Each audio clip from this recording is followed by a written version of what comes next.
The warning lights flashed red across the bridge of the human exploration ship Discovery as it drifted through the outer edge of the Kepler 442 system. Captain Jake Morrison stood behind his crew, watching the main screen where an enormous alien vessel had just appeared from hyperspace. The ship was unlike anything in human records, sleek and organic-looking, covered in scales that shifted color like a living thing. "Sir, they're sending a communication signal," reported Communications Officer Pete Williams, his hands dancing over the controls. "It's coming through on multiple frequencies. They're trying really hard to talk to us." Jake nodded and straightened. His uniform. This was it. Humanity's first real contact with an alien species. After decades of searching the stars, they had finally found someone else out there. "Put it on screen, Pete. Let's see what they want to say." The main screen flickered and changed to show a reptilian face with large golden eyes and green scales. The creature's mouth moved strangely as words came through the translation system in heavily accented English. "Unknown vessel. This is Commander Veltara of the Zephyrian collective research ship Zephyrian Prime. We detected your primitive engines and came to investigate. You appear to be a new species. State your purpose in this system." Jake stepped forward and activated his own communication system. "Commander Veltara, this is Captain Jake Morrison of the human exploration vessel Discovery. We're from Earth, and we're exploring this region of space. We come in peace and hope to learn about other species in the galaxy." The alien tilted her head, studying Jake through the screen. Her golden eyes seemed to glow with curiosity. "Humans, you called yourselves? We have no record of your species in our databases. You said you come from Earth. Where is this world located?" Dr. Lisa Park stepped beside Jake. She was the mission's expert on alien life, though until now she had only studied theories and possibilities. Her brown hair was tied back in a neat ponytail, and her eyes sparkled with excitement at meeting. "Real aliens.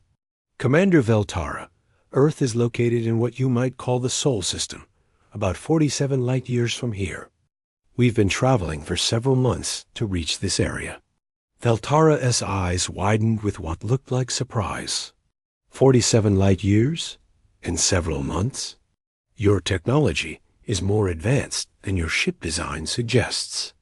Most species take years to travel such distances. She paused, consulting something off-screen. "Tell me, humans, why have you come to this particular system? Are you seeking resources or territory?" Chief Engineer Ryan Cole, a tall man with grease-stained hands and a practical mind, spoke up. "We're explorers, ma'am. We go where no one has gone before, looking for new worlds and new life.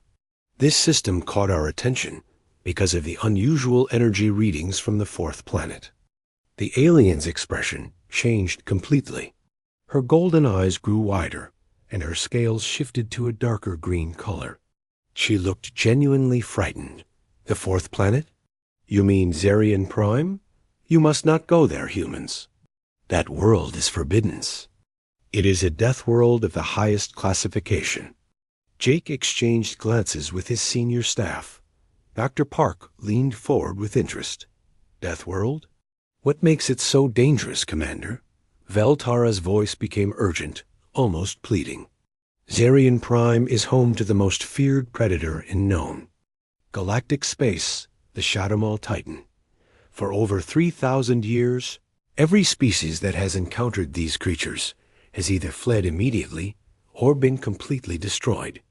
The Galactic Council has marked that world as absolutely forbidden to all life." The human crew looked at each other with a mixture of curiosity and concern. Ryan Cole scratched his beard thoughtfully. "What exactly is a Shadowmaw Titan? Some kind of big animal?" The alien commander made a sound that might have been laughter, but it was filled with no humor at all. "Big animal?" "Human Ryan Cole, the Shadowmaw Titan is a creature beyond your worst nightmares. It stands 40 feet in length and 20 feet in height. Its body is covered in armor plates that can deflect plasma weapons. Its claws can cut through starship hulls like paper. Dr. Park pulled out her tablet and began taking notes rapidly. Fascinating. What else can you tell us about its biology? Veltara continued, her voice growing more worried with each word. The creatures have acidic blood that can melt through most known materials. They can phase through solid matter at will, making walls and barriers useless. Their senses are so sharp they can detect a single heartbeat from miles away. Most terrifying of all, they are intelligent, cunning hunters that learn from each encounter. How many species have actually encountered these things? Asked Jake, trying to keep his voice neutral. 17 different species over the centuries, replied Veltara grimly. The Corvani Empire sent a full military expedition of 10,000 soldiers. None returned. The ethereal collective tried to study them from orbit. The creatures somehow reached their ships and destroyed the entire fleet. The crystal beings of Zephyros attempted to negotiate with them. Their entire delegation was consumed within hours. The bridge fell silent as the humans absorbed this information. Pete Williams broke the quiet by asking, "So what do these things eat? Why are they so aggressive?" Veltara's scales shifted to an even darker color. They eat everything. Human Pete Williams. Metal, organic matter, energy itself. Nothing is safe from their hunger. They seem to exist purely to hunt and consume. Our scientists believe they may be the ultimate evolutionary predator, shaped by millions of years of survival on a world where only the most dangerous creatures can live. Dr. Park looked up from her notes with obvious fascination. Have any studies been done on their ecosystem? What other life forms exist on Zerion Prime? Very few, admitted Veltara. Remote scans show a world of constant storms, toxic swamps, and jagged mountains. The few life forms we have detected all appear to be predators themselves. Zerion Prime is what we call a death world, a planet where every living thing has evolved, purely to kill and survive. The Shadowmaw Titans are simply the most successful killers of all. Jake turned to his crew and saw the same look in all their eyes, the look of humans who had just been told something was impossible. It was a look that had led humanity to climb mountains, cross oceans, and reach for the stars. "Commander Veltara," said Jake slowly, "we appreciate the warning. These creatures do sound extremely dangerous. Then you will avoid Zerion Prime and continue your explorations elsewhere?" Asked Veltara hopefully. Dr. Park stepped forward again. "Actually, Commander, this raises some interesting scientific questions. If these creatures are as dangerous as you say, how do they reproduce? What do they eat when there are no visitors to hunt? How has their species survived for so long without destroying itself?" Veltara stared at the human scientist with what looked like complete confusion. "Dr. Lisa Park, these questions are irrelevant. The important fact is that approaching Zerion Prime means certain death. No species has ever successfully studied these creatures and lived to share their findings." Ryan Cole spoke up with a practical engineer's curiosity. "What kind of weapons have been tried against them? Surely someone must have hurt one of these things over all these years. Energy weapons, projectile weapons, nuclear devices, quantum disruptors. Nothing has proven effective," replied Veltara. "The creature's natural armor and phasing abilities make them nearly invulnerable to attack. The few times explorers have managed to wound one, it only made them more dangerous and angry." Jake looked around at his crew and saw determination building in their faces. Humanity had not come this far in the galaxy by avoiding dangerous challenges. "Commander Veltara, we thank you for this valuable information. Would it be possible for our ships to travel together for a while? We have much to learn from each other." Veltara's expression softened slightly. "Of course, Captain Jake Morrison. We would be honored to share knowledge with a new species. Perhaps we can teach each other much about our different worlds and cultures." As the two ships began moving through space together, none of the aliens realized they had just provided humanity with the most irresistible challenge possible, a creature that had never been defeated, studied, or understood. For humans, that was not a warning to stay away. It was an invitation to prove that the impossible was simply something no one had tried hard enough to accomplish yet. 3 days had passed since the first meeting between humans and the Zephyrian aliens. The two ships traveled together through space, with both crews sharing stories and knowledge about their different worlds. But Captain Jake Morrison had made a decision that would shock his new alien friends. "We're going to Zerion Prime," Jake announced during the morning briefing on the Discovery. His senior staff sat around the conference table, their faces showing a mixture of excitement and concern. Dr. Lisa Park looked up from her research tablet, her eyes bright with scientific curiosity. "Captain, I've been studying all the data Commander Veltara shared with us about the Shadowmaw Titans. The biological information is fascinating, but there are so many gaps.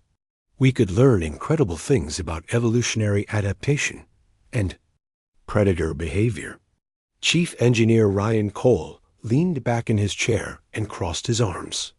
"The aliens said their best weapons couldn't hurt these things. I've been running calculations on our armament. We have some advantages they might not have considered. Our kinetic weapons use different principles than their energy-based systems."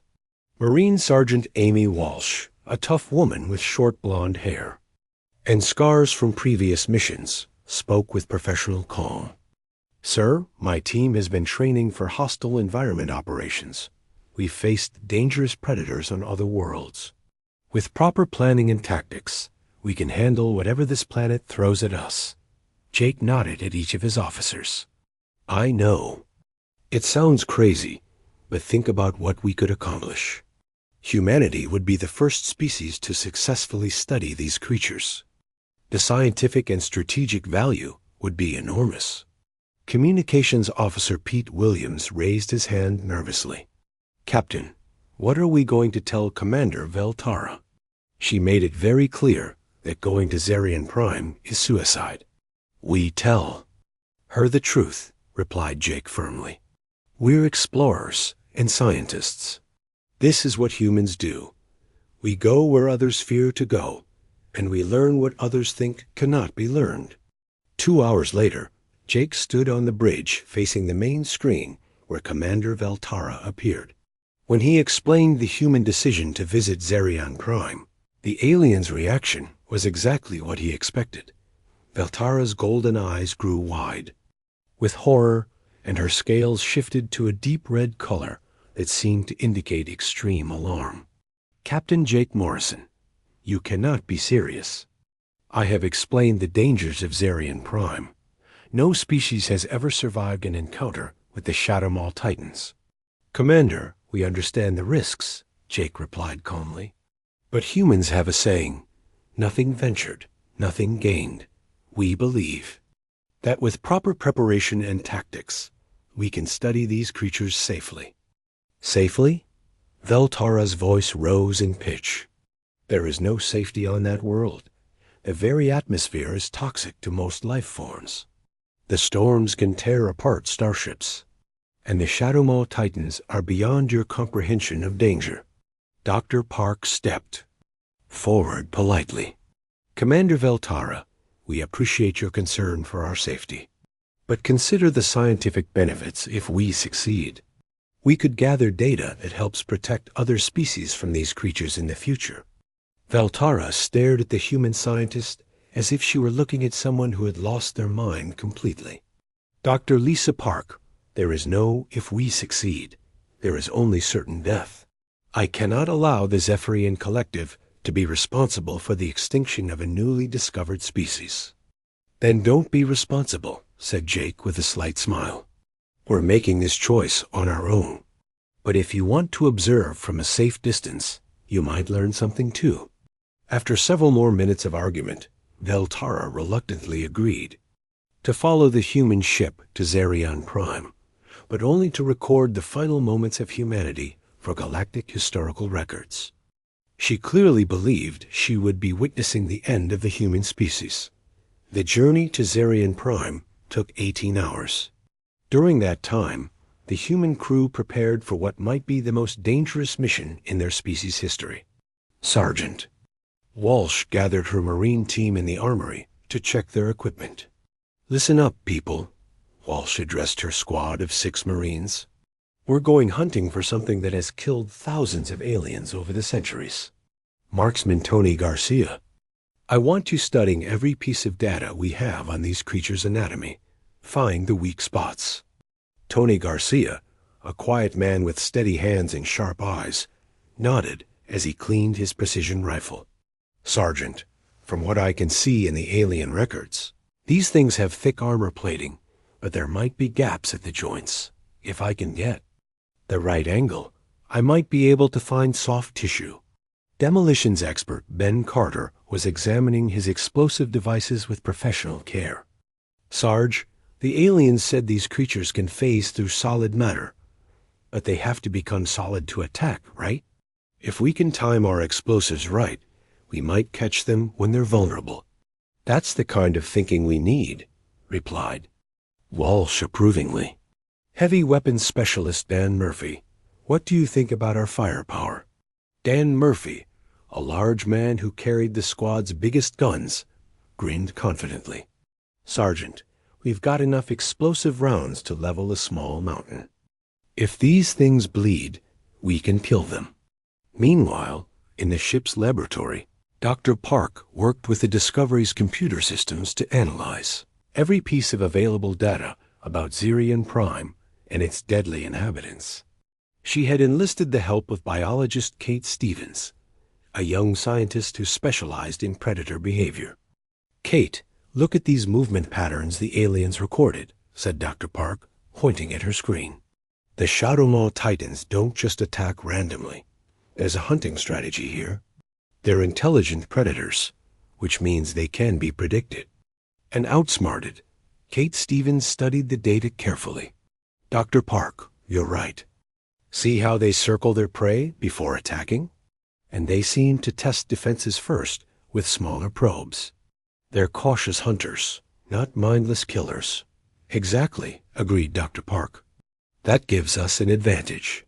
If we can understand their hunting behavior, we can prepare counter-strategies."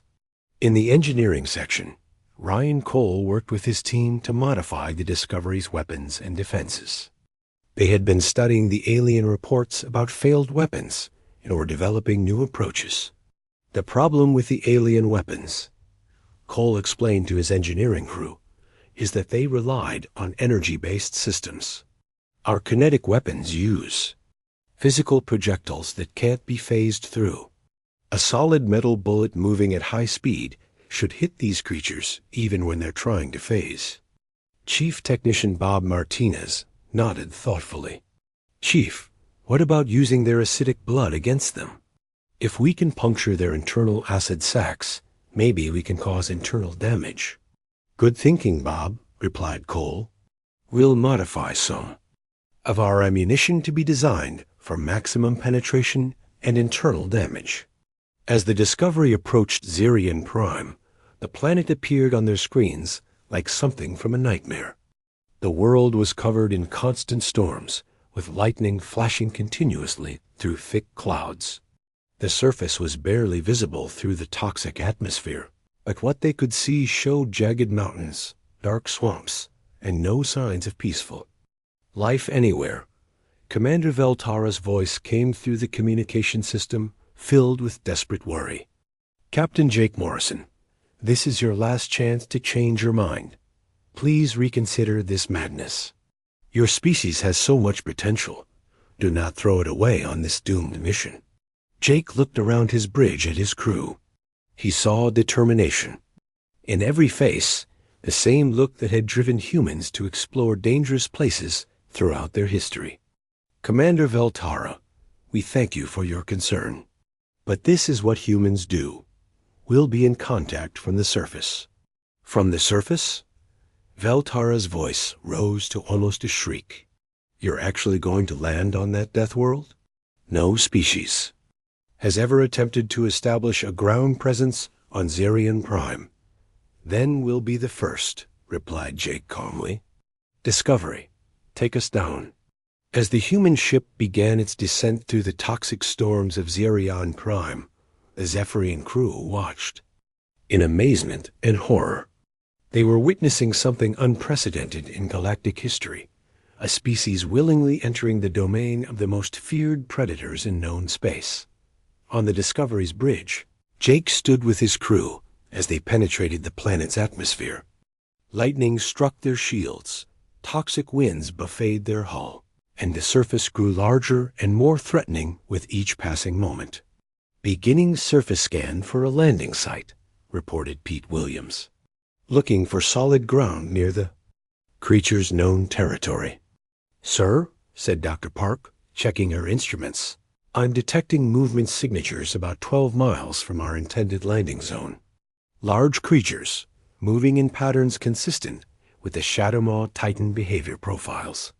Jake smiled grimly. Perfect.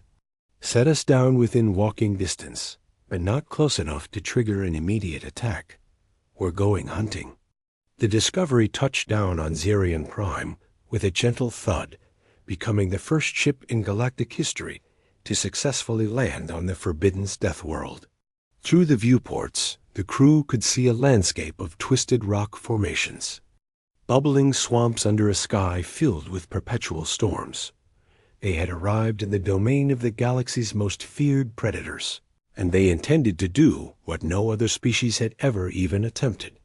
Track down a Shadowmaw Titan and face it in direct combat. The surface of Zerion Prime was worse than anything the humans had imagined. The air was thick with poisonous gases that forced them to wear sealed environmental suits. The ground beneath their feet was covered in sharp rocks and pools of acid that bubbled and steamed. Lightning struck constantly from the dark clouds above, and the wind howled like a living thing in pain. That Sergeant Amy Walsh led her team of 6 Marines across the hostile landscape toward the area where Dr. Park's scanners had detected the largest movement signatures. Each step was careful and planned, as one wrong move could send them falling into an acid pit or stepping on one of the many dangerous creatures that lived in the rocks. Stay in formation, Walsh spoke into her helmet radio.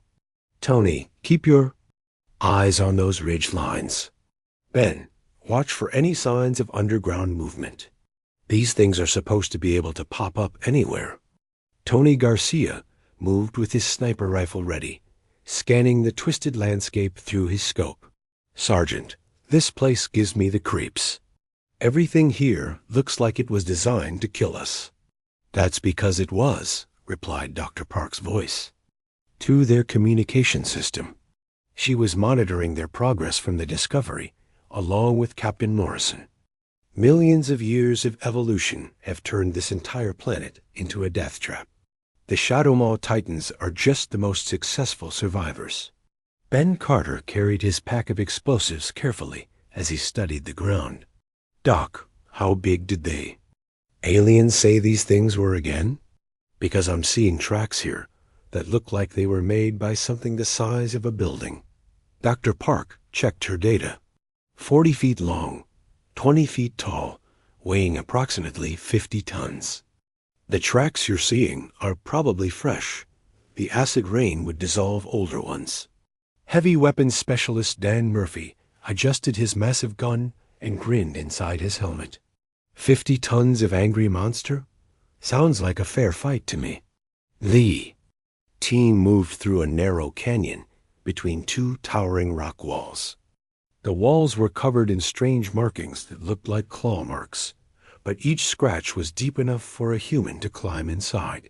Biologist Kate Stevens, who had insisted on joining the ground team despite the danger, stopped to examine them. These marks are definitely from Shadowmaw Titans, she reported. But look how deep they go into solid rock. The aliens weren't exaggerating about their strength. As they moved deeper into the canyon, Sergeant Walsh began setting up defensive positions.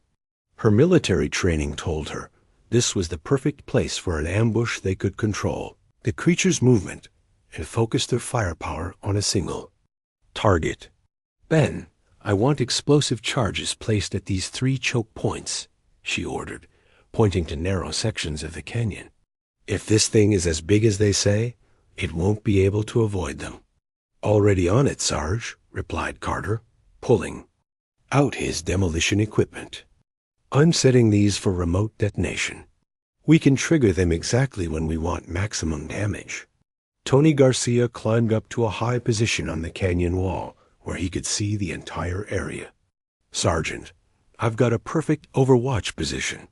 Here, if that thing shows up, I'll have clear shots at its head and neck region. Captain Morrison's voice came through their radios from the Discovery. Team, we're getting massive energy readings from your area. Something big is moving underground, heading straight for your position.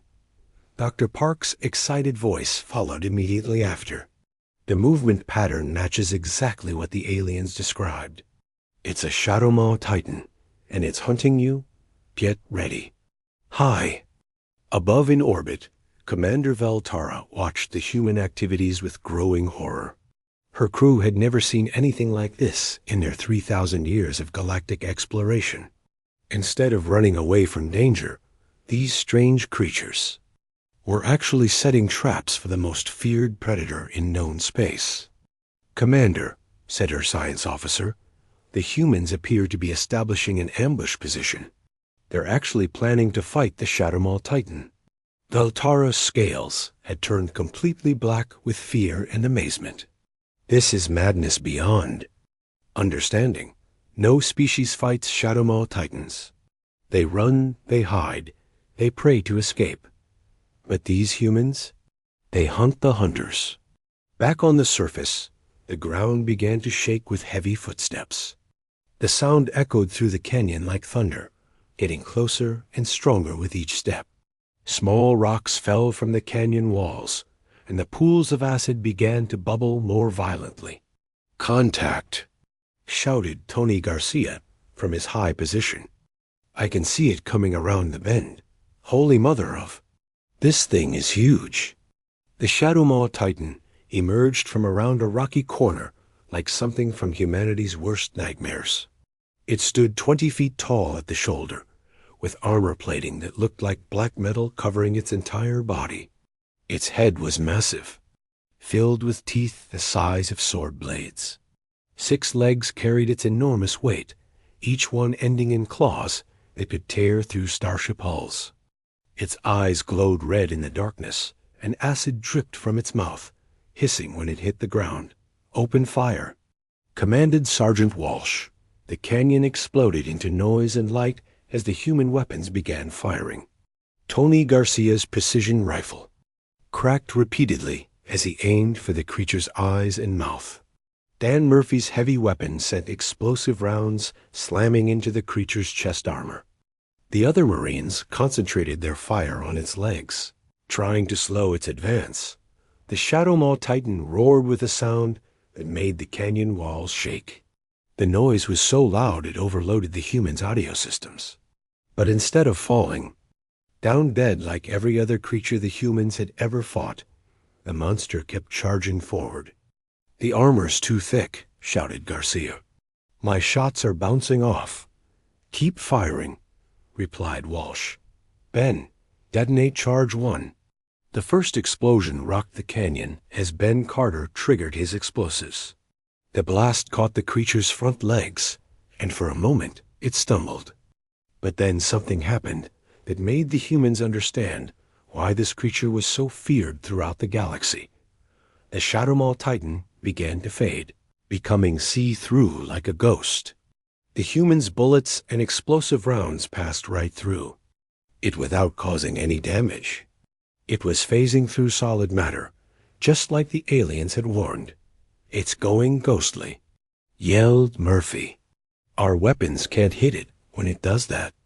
But Dr. Park had been studying the creature's behavior, and she noticed something important. Wait, it only phases when it's moving. When it stops to attack, it becomes solid again. Time your shots for when it strikes. The creature materialized fully as it prepared to leap at Dan Murphy. For just a moment, it was completely solid and vulnerable. Tony Garcia didn't waste the opportunity. His rifle cracked once, and his bullet found a gap in the armor, plating right behind the creature's front leg. The Shadowmaw Titan screamed in pain and rage. Black blood sprayed from the wound, hissing and smoking when it hit the ground. The blood was so acidic it began melting the rocks it landed on. "I heard it!" Garcia shouted with excitement. "The thing can bleed." But the wound only made the creature more dangerous. It charged at Garcia's position with terrifying speed, its claws tearing chunks out of the canyon wall as it climbed toward him. "Ben, charge too, now," ordered Walsh. The second explosion caught the creature while it was climbing, sending it crashing back down to the canyon floor. This time the humans were ready. They concentrated all their fire on the creature while it was stunned and fully solid. The battle turned into a deadly dance. The Shadowmaw Titan would phase to avoid damage, then solidify to attack. Each time it became solid, the humans would pour everything they had into it. Slowly, very slowly, they began to wear it down. Kate Stevens made a crucial observation during the fight. "Its acid sacs are internal. If we can rupture them, the creature will poison itself." Ben Carter grinned and pulled out a special explosive. "Charge. One armor-piercing bomb coming up." He threw the device directly at the creature's chest, just as it solidified for an attack. The explosion was smaller than the others, but it penetrated deep into the creature's body. Suddenly, the Shadowmaw Titan began thrashing wildly, its own acidic blood eating it from the inside. Its roars became screams of agony, as its internal organs were destroyed by its own weapons. After 6 hours of the most terrifying battle any of them had ever experienced, the impossible happened. The Shadowmaw Titan, the most feared predator in galactic history, fell to the ground and moved no more. The humans stood in the canyon, breathing heavily and staring at their kill. Their armor was damaged, their weapons were nearly empty, and they were exhausted. But they had done something no other species in the galaxy had ever accomplished. They had hunted the ultimate hunter and won. "Is it really dead?" asked Carter, still holding an explosive charge ready.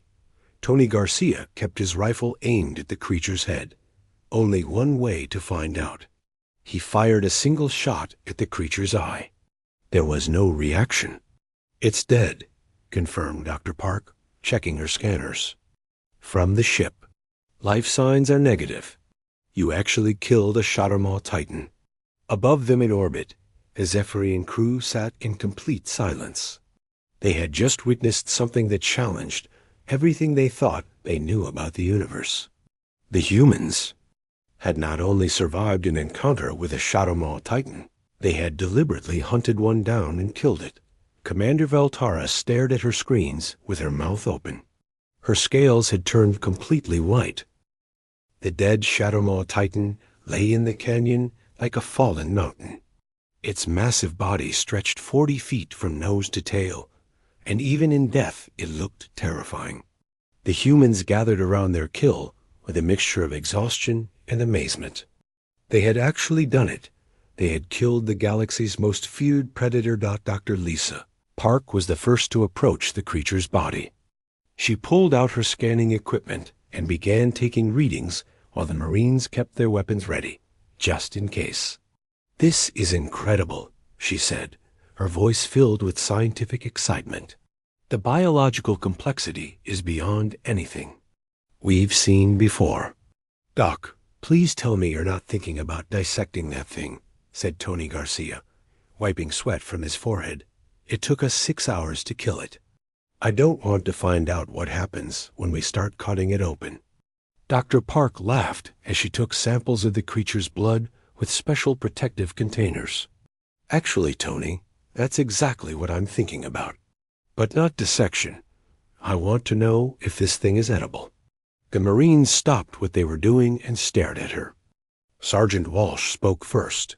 Doc, did you just say edible? As in food? Think about it, replied Dr. Park, holding up a scanner that was analyzing the creature's tissue. This is an apex predator from a death world. Its body has evolved to be a perfect survival machine.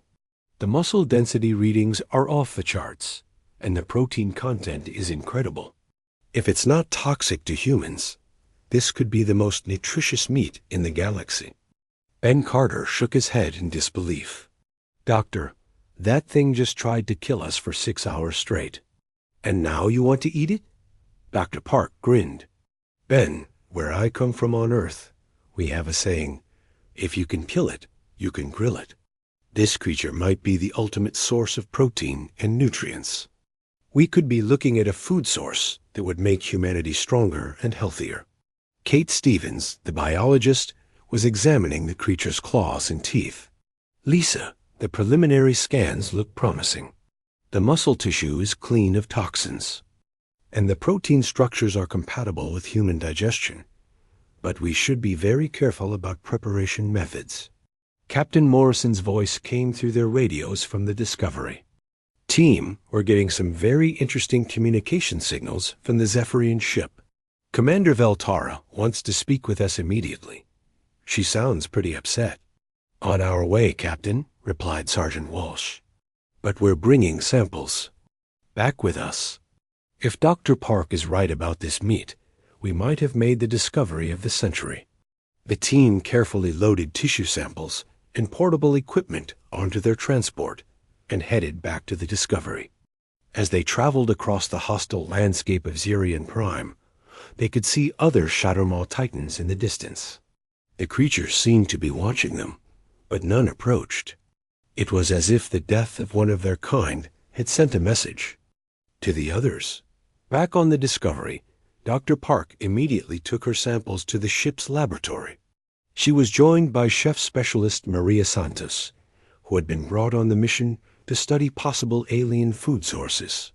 Maria was a skilled cook who had worked in some of Earth's finest restaurants before joining the space exploration program. Maria, I need you to help me figure out if this meat is safe to eat, said Dr. Park, showing her the samples. And if it is safe, I want to know the best way to prepare it. Maria looked at the dark red meat with professional interest. Dr. Park, it looks similar to beef, but the texture seems much denser. The fat content appears to be very low, which means it might be tough if we don't cook it properly. The chemical analysis shows it's completely safe for human consumption, reported Dr. Park, reading from her computer screen. In fact, it's better than safe. It's incredibly healthy. The protein levels are twice as high as Earth beef, and it contains amino acids we've never seen before. Maria began examining the meat more closely. Doctor, if this is as nutritious as you say, we need to treat it with respect. This could be the finest meat anyone has ever cooked. I think I should prepare several different cooking methods to see which works best. Meanwhile, on the ship's bridge, Captain Morrison was dealing with a very upset alien commander. Commander Veltara appeared on the main screen, her scales shifting between colors so rapidly it was hard to focus on her. Captain Jake Morrison, Veltara began, her voice shaking with emotion. What you have done today is beyond our understanding. You have killed a Shadowmaw Titan, something that was considered impossible by every species in the galaxy. Commander, we appreciate your concern, replied Morrison calmly. But this is what humans do. We face challenges that others consider impossible and find ways to overcome them. Veltara's golden eyes were wide with a mixture of fear and amazement. But Captain, you don't understand what you have accomplished. The Shadowmaw Titan is considered sacred by many species. It is seen as a force of nature, like a volcano or a star. You don't fight forces of nature. You respect them and stay away from them. Chief Engineer Ryan Cole stepped forward with interest. Commander, you say it's considered sacred? Why would anyone worship something that tries to eat them? Because it represents the ultimate predator, explained Veltara. For 3,000 years, the Shadow Maw Titan has been the symbol of unstoppable power. Many species have built their entire religions around the idea that some things in the universe are too powerful to be challenged. Well, now they know that's not true, said Morrison with a slight smile. Nothing is too powerful to be challenged if you have the right strategy and enough determination. Veltara was quiet for a long moment. When she spoke again, her voice was very soft. Captain, what are you planning to do with the creature's body? Morrison looked puzzled. We're going to study it, of course. Our scientists want to learn everything they can about its biology and behavior. And after you study it? Asked Veltara. Well, said Morrison, Dr. Park thinks it might be edible. If that's true, we might try cooking some of it. The silence that followed was so complete that Morrison wondered if the communication system had broken. Finally, Veltara spoke in a whisper. You want to eat the Shadow Maw Titan? If it's safe and nutritious, yes, replied Morrison matter-of-factly. Why let good meat go to waste? Veltara's scales turned completely white, which the humans had. Learned indicated extreme shock. Captain, you have just told me that humanity plans to consume the most feared predator in galactic history. Do you have any idea what this means to other species? Before Morrison could answer, Dr. Park's excited voice came through the ship's communication system. Captain, you need to get down to the galley immediately. Maria has prepared the first test samples, and the results are incredible. Morrison looked at the shocked alien commander on his screen. Commander Veltara, would you like to join us for dinner? I think you might find this educational. Down in the ship's galley, Maria Santos had prepared several small portions of Shadow Maw Titan meat using different cooking methods. The smell filled the room with an aroma that was somehow both familiar and completely new. It smelled like the finest steak anyone had ever encountered, but with hints of flavors that didn't exist on Earth. I've prepared 5 different samples, Maria explained to the gathered crew. Grilled, roasted, braised, pan-seared, and 1 portion that I've slow-cooked for texture analysis. The meat is incredibly dense, so it requires careful temperature control. Dr. Park ran her scanner over each sample. The cooking process has actually enhanced the nutritional value. The heat has broken down some complex proteins into forms that human digestive systems can process more easily. Captain Morrison took the first bite of the grilled sample. His eyes widened immediately. This is amazing. It tastes like the best beef I've ever had, but there's something else, something that makes me feel more alert and energetic. Sergeant Walsh tried the roasted portion. Captain, this is incredible. I can actually feel my fatigue going away. It's like this meat is designed to make us stronger. One by one, the crew members tried the different preparations. Each person had the same reaction. The meat was not only delicious, but it seemed to have immediate positive effects on their energy and health. Tony Garcia finished his sample and grinned. Doc, if this stuff makes us stronger and smarter, we should hunt more of these things. Imagine what a steady diet of this meat could do for human performance. That's exactly what I was thinking, replied Dr. Park. This could revolutionize human nutrition and physical capabilities. Meanwhile, Commander Veltara had been listening to the human conversations through the communication link. Her crew members gathered around her, all of them staring at the screen in complete disbelief. Commander, whispered her science officer, they're actually eating it. They killed the most feared predator in the galaxy, and now they're eating it for dinner. Veltara nodded slowly. And they're talking about hunting more of them. Not for conquest or territory or resources, for food. They've turned our greatest nightmare into a meal. Back on the Discovery, Maria was already planning a larger feast. Captain, If we're going to prepare more of this meat, I want to do it properly.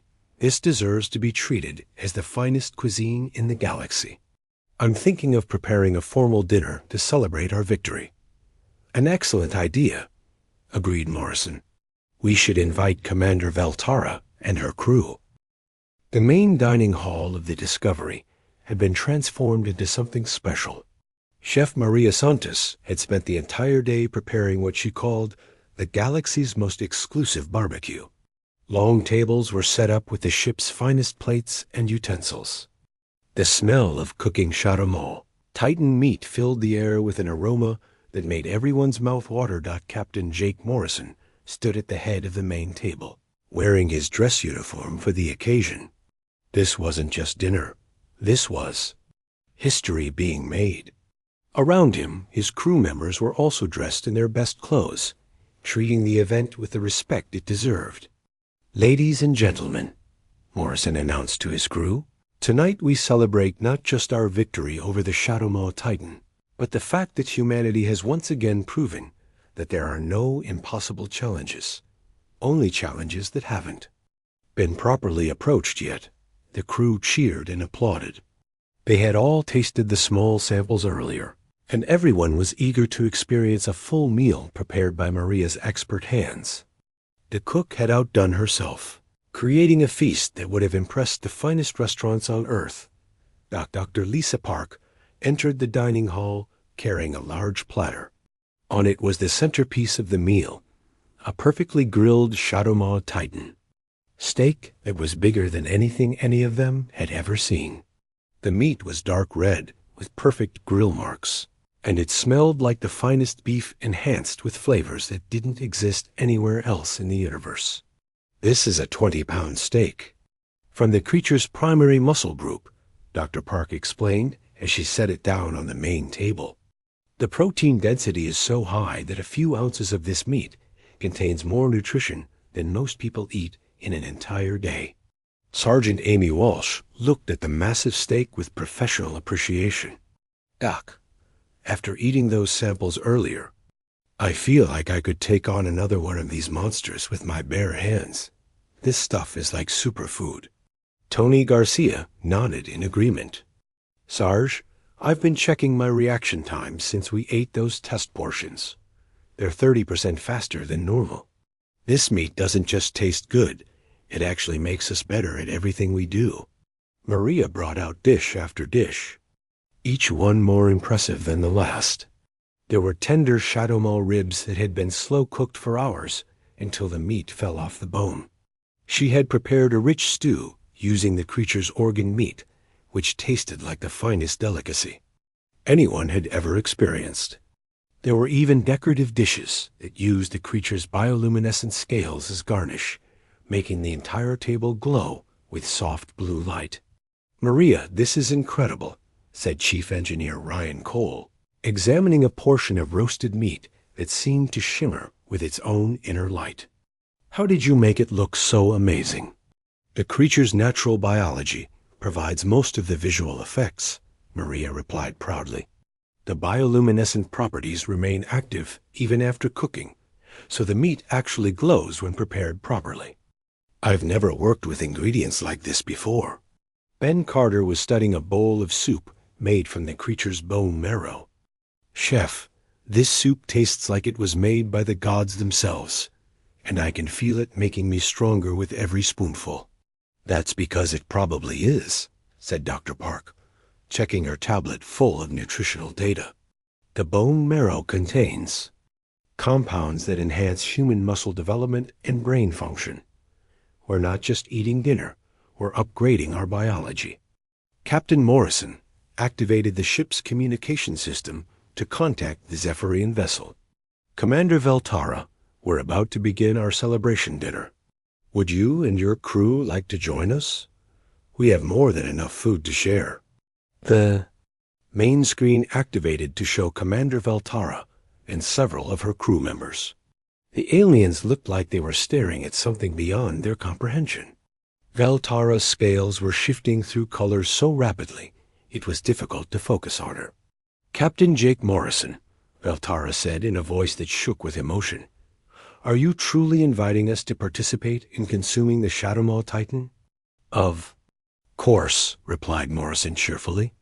This is a historic moment. The first time any species has successfully hunted and prepared one of these creatures. You should be part of galactic history. Veltara looked at her crew members, who were all staring back at her with expressions of shock and confusion. Finally, she spoke again. Captain, we accept your invitation. This is indeed a moment that must be witnessed and recorded. 30 minutes later, 3 Zephyrian crew members materialized in the Discovery's dining hall using their transportation technology. Commander Veltara, her science officer Kethron, and their cultural specialist Mordic stood at the edge of the room, looking at the feast with expressions of pure amazement. The humans had prepared special plates for their alien guests, with smaller portions that would be appropriate for the Zephyrians' different biology. Maria had even researched what little information they had about alien dietary needs to make sure the preparation would be safe for them. Commander Veltara, please join us at the main table, said Captain Morrison, gesturing to chairs that had been prepared for the alien visitors. You're our guests of honor.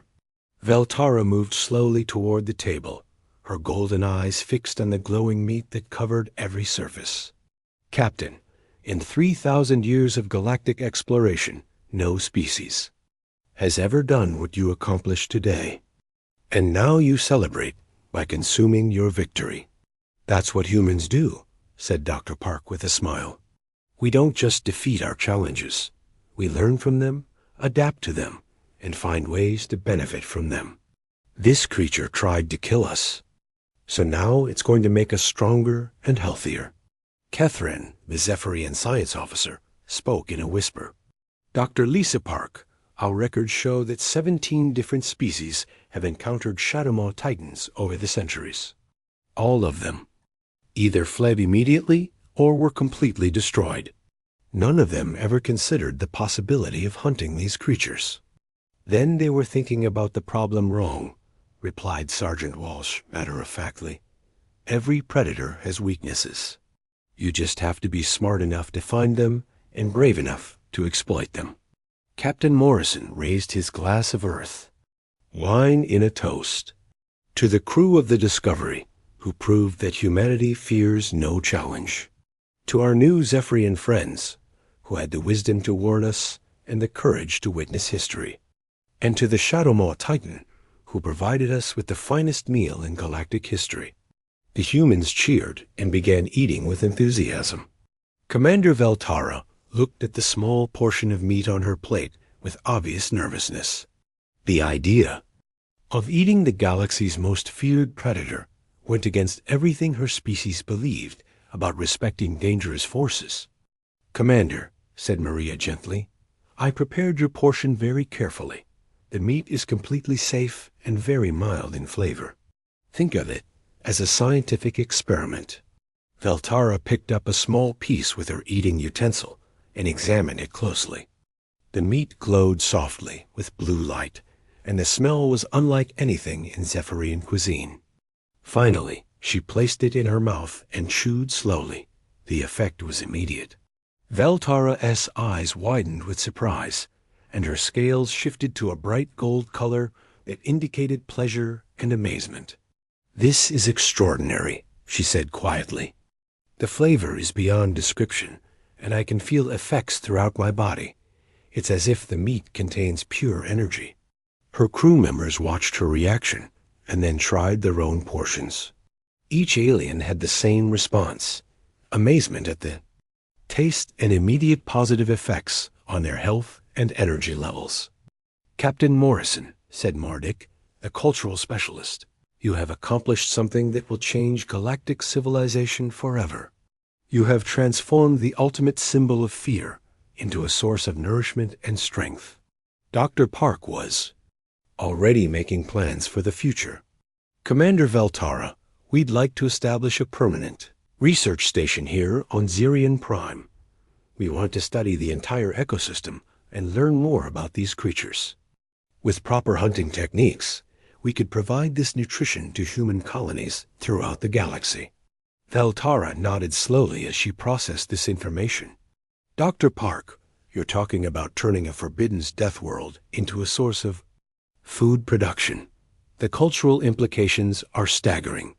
Ryan Cole was thinking like an engineer. Commander, it's really just a matter of applying human problem-solving methods. We identify the challenge, develop appropriate technology and tactics, and turn the problem into an opportunity. As the dinner continued, the conversation turned to the future. The humans discussed plans for hunting more Shadowmaw Titans, establishing permanent bases on Xerion Prime, and sharing their techniques with other species. The aliens listened with growing amazement as the humans casually planned to do things that no other species had ever imagined possible. Captain, said Kethryn, how will we explain this to the Galactic Council? How do we tell them that a newly discovered species has accomplished something that was considered impossible for 3,000 years? Morrison smiled as he finished another piece of the glowing meat. Tell them that humanity has arrived in the galaxy, and we don't believe in impossible things. Tell them that we turn challenges into opportunities, enemies into allies, and monsters into meals. As news of the human feast spread through galactic communication networks, the reaction was immediate and overwhelming.